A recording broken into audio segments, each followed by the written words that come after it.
the first severe human case of bird flu. A patient in Louisiana came down with the disease. The health agency says the person was in contact with sick and dead birds in a backyard flock. To date, most of the cases have been mild and mainly amongst farm and agricultural workers. Officials say the risk to the public remains low and that so far there's been no documented spread from person to person.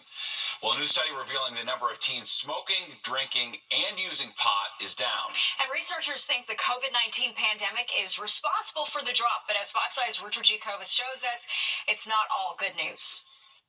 Listen up, parents, because this may surprise you and may actually make you breathe a sigh of relief. A new report reveals that teens in the U.S. are, in fact, using less marijuana, smoking fewer cigarettes, and not consuming as much alcohol. Unexpected, say experts, but also promising. They're becoming more and more cognizant of the dangers, and as a result, we're seeing it show up in these surveys. According to Monitoring the Future, in 2024, a remarkable 67% of 12th grade students reported abstaining from drug use, up from just 53% back in 2017. And it's not just the seniors. The percentage of 10th graders who are staying away from drugs and alcohol has also jumped from 69 to 80%. Even 8th graders have shown a slight increase in avoiding the temptation, rising from 87 to 90%.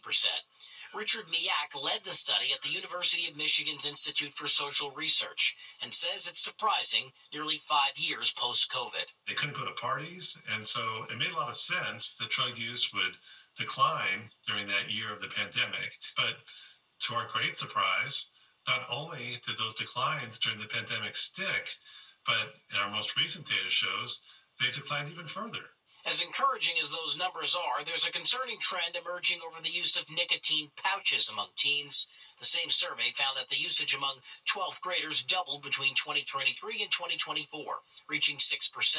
Among 10th graders, the usage of these pouches increased from 2 to 3%. Addiction specialist like Dr. Harris Straightner says those pouches are easy to conceal. It's hidden. You can't see the pouch. So could nicotine pouches be the new vaping trend? Addiction specialists say with vaping also on the downward trend among teens, it's possible. The best advice to parents is to always look for changes in behavior. It's a telltale sign. In Tarrytown, Richard G. Kovas, Fox 5 News. Interesting figures there. Yeah, hard to be a parent these days. Yeah, My goodness. for sure. It always has been, I guess. All right, well, an alert for dog owners tonight. Raccoons in our area carrying a highly contagious virus that can be deadly if dogs catch it. Plus, she's considered to be one of the rising stars of women's basketball. We're going to meet the Rutgers freshman guard who's going viral for her on-the-court moves. Electric talent, exciting stuff. Well, you've heard of the Miracle on 34th Street. How about the Miracle on 73rd Street? This is exactly what took place tonight. The Ronald McDonald House on the Upper East Side, the FDNY, NYPD, and of course Santa, bringing the Christmas spirit to kids fighting cancer and other serious illnesses. Firefighters actually gave Santa a lift so he could greet kids in their rooms. Look at that. Even in the rain, Santa always delivering. They also handed out gifts and sang carols with kids and their families. I'd love to see that. Yeah. And we're just getting started on this Wednesday night. All right, straight ahead. Parents say a critical program for infants and toddlers with developmental delays is in crisis. Why families say they're not getting the early intervention services they were promised from the state. And the World Trade Center Health Program now has permanent funding from the feds. What it means for those living with 9/11 related illnesses. You're watching the 10 o'clock news. A crisis in New York's early intervention program, why many families say their kids are not getting the support they need. Now, New York's early intervention program is supposed to provide therapy and other support services to infants and toddlers with a disability or developmental delay. But many families say the program is not working like it's supposed to. Fox 5's Teresa Priello takes a closer look at what's happening. Two short words. To you. That's how much 3-year-old Shakir Renard is able to sing of Happy Birthday. It's a song he clearly knows, but he can't verbalize. Based on his scoring for his evaluations, he's far below the average. Samantha Reyes is Shakir's mom. Her frustration that her beautiful boy is unable to formulate sentences is compounded by how hard she has tried to get him those services. He was approved January 2024. I didn't receive any OT or PT the whole entire year. Shakir is autistic. He's eligible for free early intervention services until the age of 3. Well, he just turned 3 last weekend, and his free services haven't started, so he's aged out of the system. It's really emotional because their minds can't wait. And this whole entire process is such a waiting period, and it's so sad because you're stopping their education and their growth. Early intervention is comprised of a slew of services, including physical, speech, and occupational therapies, as well as applied behavior analysis. These services assist kids with a variety of physical or intellectual disabilities or delays. The research shows getting a child a diagnosis and services early is crucial to their long-term success.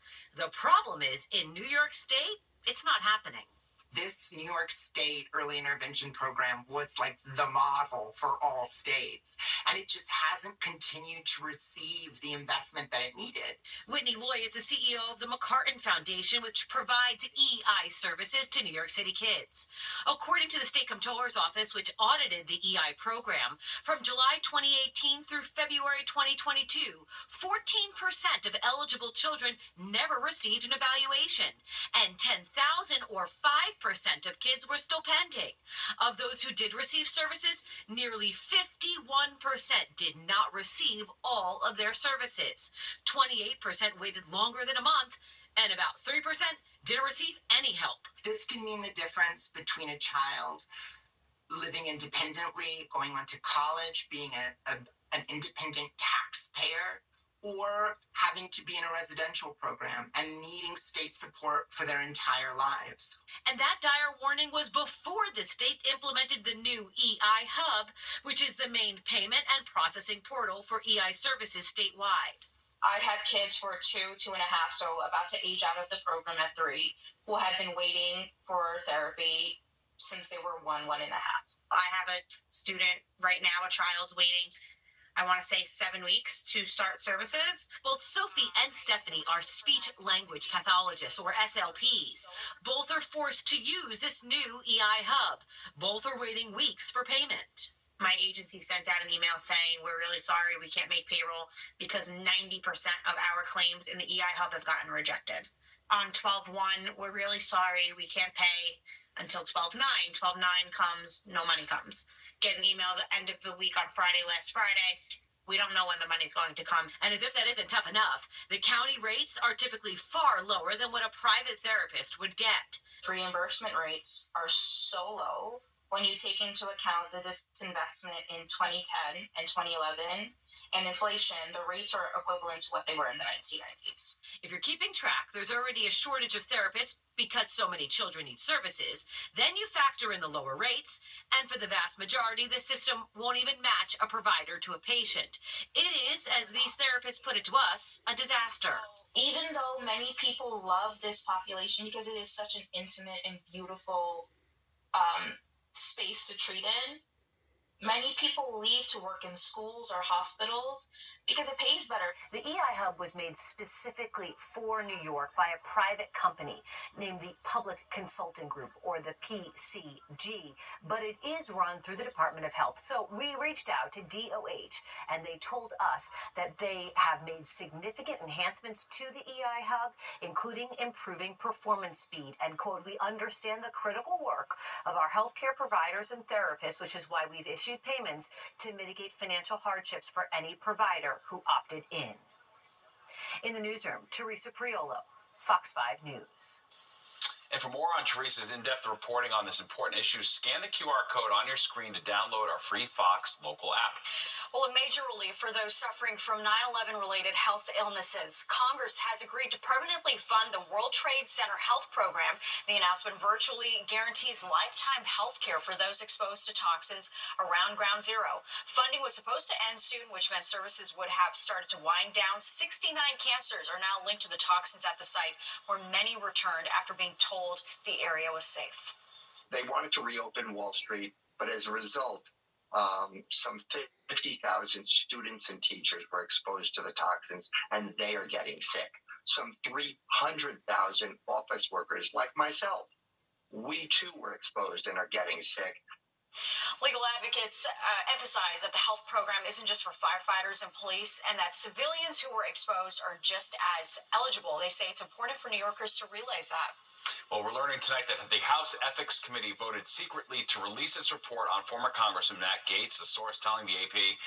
That decision was made earlier this month, which means it could be released in the coming days. The bipartisan committee spent nearly 4 years investigating allegations against the Florida Republican. He was accused of sexual misconduct with minors and illicit drug use while in office. Gaetz dropped out as President-elect Trump's Attorney General nominee. He had already resigned from Congress. Gaetz denies any wrongdoing. And the Supreme Court has agreed to hear arguments over a law that could ban TikTok in the United States. The justices will listen to arguments on whether the law violates First Amendment free speech on January 10th. Lawmakers set a January 19th deadline for TikTok to be sold by its Chinese parent company or else face a ban in the U.S. in April. Well, a warning for dog owners tonight. That's right. Raccoons on Long Island could be carrying a highly contagious virus that could prove deadly for your four-legged friend. Forget smiling for the camera. A suspected porch pirate twerked for the doorbell camera.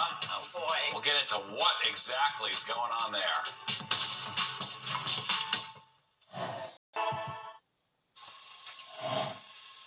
All right, it's a wacky story caught on camera in South Jersey. Porch pirates like you've probably never seen before. One of them twerking for the camera. Sicklerville police say back on December 9th, the two suspects grabbed an Amazon package. Oh, there's that booty drop. Before running away, and get this, after the homeowner put the video on social media, the suspected thieves came back 2 days later to taunt the homeowner and return a pair of glasses they stole. Both men still on the loose. So many twists and turns I in know. that. If you So recognize weird. those rear ends, call your local police. Well, a warning for dog owners on Long Island. Nassau and Suffolk are seeing an alarming number of raccoons testing positive for canine distemper. And as Fox 5's Jody Goldberg shows us, the disease could spread to your dog and could be deadly. There was something in the corner of the property just all bunched up, and my dog ran over but stopped short. It was this raccoon, and Christine Giuliano was glad her dog Reese didn't get any closer to it. It kind of goes in circles, and its eyes don't look too well. He showed classic signs and symptoms of canine distemper. This, according to the Department of Environmental Conservation, that says it's highly contagious, and unless vaccinated, it's usually fatal. Humans cannot get it. Dogs can get it. Frankie Floridia, president of Strong Island Animal Rescue, has seen what he calls an alarming uptick in the number of sick raccoons across Long Island. My phone has been ringing off the hook. We've probably gotten 80 calls in the last 3 months about these animals, and there's basically nothing that we can do. Once a raccoon gets distemper and it's this far gone, experts say there's no treatment. Adding the best option would be humane euthanization, but the problem is very few people have the license needed. I don't see it going away anytime soon. It's running rampant. The DEC says it's important not to feed raccoons, as it only brings more of them to an area and causes the disease to spread. Joe Todaro saw this raccoon in East Setauket last week, proving this ongoing problem is just getting worse. It started to shake. It wasn't really moving. So come nighttime, we figured that obviously there was something that was wrong with it. Todaro called the DEC. They came by the next morning, and unfortunately they had to euthanize it. There was nothing that we could do. The one thing dog owners can do is make sure their pets are vaccinated. On Long Island, Jody Goldberg, Fox 5 News. Well, from epic rap battles to the downfall of a music mogul. All right, it's been quite a year for the world of hip-hop. Lisa Everett is going to break down the highs and lowest of lows. And it's beginning to look a lot like New Year's Eve in Times Square. All we need now is the countdown and a ball drop. News on Fox 5, brought to you by MSC Cruises. A new survey found parents in the Garden State will spend big this Christmas. According to tech and e-commerce company Coupon Birds, parents will spend on average $712 per child. That makes New Jersey the highest spending state for Christmas gifts. The company spoke to 2,500 parents for that study. 49% of them said they expect to go into debt by using their credit cards or buy now, pay later services. Sotheby's has auctioned off the oldest known stone tablet featuring the 10 Commandments. since. It sold for more than $4 million. The relic dates back 1,500 years and features 20 lines of text that closely mirror biblical verses known to both Christians and Jews. The tablet went unidentified after it was found in 1913, but a scholar realized its importance after he purchased it in 1943. The anonymous buyer from today's sale plans to donate it to an institution in Israel. And there's more of the 10 o'clock news straight ahead. The countdown is on to the new year, and in that spirit, the 2025 numbers have arrived in Times Square. They stand 7 feet tall and feature 620 bulbs. They'll be hoisted to the top of One Times Square for the famed New Year's Eve celebration next week. Next week? I know. Oh, wow. Yeah. But in the meantime, visitors can take pictures with the numbers in Broadway Plaza. They go up earlier. They go up earlier. Yeah, okay. right. Okay. We still have some time before the new year. Yes, Whoa. yes. And don't go anywhere. Good night, New York. Crystal Young and Ryan Christopher is next at 11. All right, that does it.